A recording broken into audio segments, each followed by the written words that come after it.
ایک اور غوث اعظم سرکار کی بات کوٹ کروں کہ آپ کا نا ایک دن آپ نماز پڑھ رہے تھے تو ایک چور آیا آپ کے گھر میں. تو ظاہر ہے اللہ کے ولیوں کو سب معلوم ہوتا ہے. نگاہ ولی میں وہ تاثیر دیکھی، بدلتی ہزاروں کی تقدیر دیکھی. جی وہ حضور غوث اعظم کے گھر میں چوری کرنے لگا تو اندھا ہو گیا. پھر اتنے میں لوگ بھی آ گئے، جی فلاں علاقے کا کتب ہمیں چاہیے، ہمیں اس کے لیے کتب عطا فرمائیں.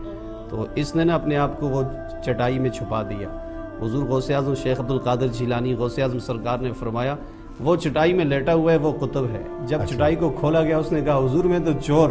کہا نہیں، اللہ نے تجھے کتب بنا دیا ہے. وہ کس وجہ سے؟ وہ نگاہ کا ایسا فیض تھا. ایک ہے قال کا علم، ایک ہے حال.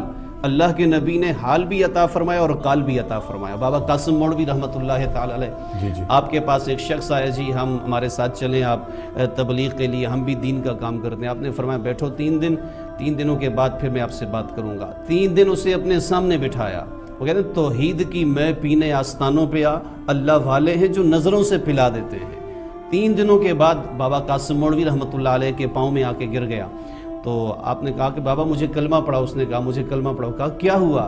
کہا میں بدعقیدگی کے ساتھ آیا تھا اور آپ کی نگاہ پڑھنے سے مجھے اللہ نے وہ کچھ دکھایا رات کو خواب میں کہ میں سوچ بھی نہیں سکتا.